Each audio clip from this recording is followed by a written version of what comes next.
నా ఛానల్ని వీక్షిస్తున్న సబ్స్క్రైబర్స్కి మరియు వ్యూవర్స్ అందరికీ ఉగాది పండుగ శుభాకాంక్షలు. ఈరోజు హిందూపురంలో ఎంఎఫ్ రోడ్లో గణేష్ టెంపుల్కి వచ్చానండి. స్వామివారి దర్శనం కోసం, అలాగే స్వామివారి ఆశీస్సులు అందరికీ కూడా ఉండాలని నేను మనసారా కోరుకుంటున్నాను. మరి స్వామివారి దర్శనం చూసేద్దామా? మరి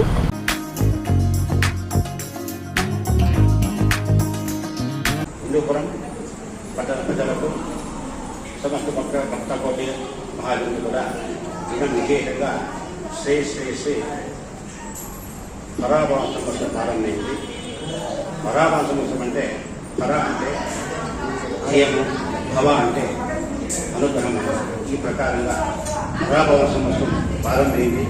ఈ సంవత్సరం ప్రతి ఒక్కరు కూడా ఆ భగవంతుడితో కూడా ఐరాలు విశ్వరించి రోజు కాపాడతారు. అదే ప్రకారంగా వారి ఆశీర్వాదం కూడా అందరూ చాలా బాగుంది. ఈసారి దాంట్లో కూడా ఈ మహాగతి ఈరోజు ప్రత్యేకంగా మనము మా దేవస్థానం ముందు ఉదయమే కార్యక్రమం, తర్వాత అనేక కార్యక్రమాలు జరిగింది. చాలా బాగుంది. అదే ప్రకారంగా భక్తాదులు సహకారం చేశారు. చాలా మంది భక్తాదులు ఈ రోజు కోరిక ఇచ్చి వాళ్ళ కోరికలు తీసుకున్నారు.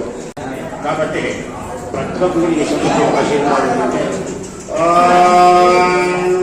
సవితా భస్తాః సవితా భవస్తాః సవితోద్ధరాస్తాః సవితాధరాస్తాః సవితాన స్మృత సవదాదికం సవితానో రాజతాంతే ఘమాయోః యశస్కరం బలవంతం ప్రవృత్తం తదేవరాజపతిసపభూవ సంకేన నానా సువర్ణనానాం సుమంగళ్యం సతతం దీర్ఘమాయుః శతమానం భవతి శతాయుః పురుషः శతేంద్రియ ఆయుష్యేంద్రియే ప్రతిష్టతి ధనం ధాన్యం బహుపుత్రలాభం శత సంవత్సరం దీర్ఘమాయుః.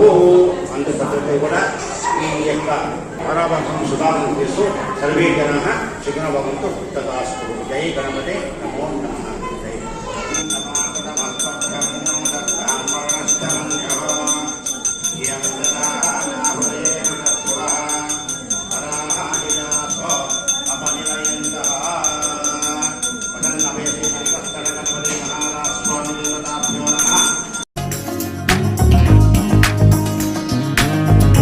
ఈ వీడియో కనుక మీకు నచ్చినట్లయితే please like, share and subscribe.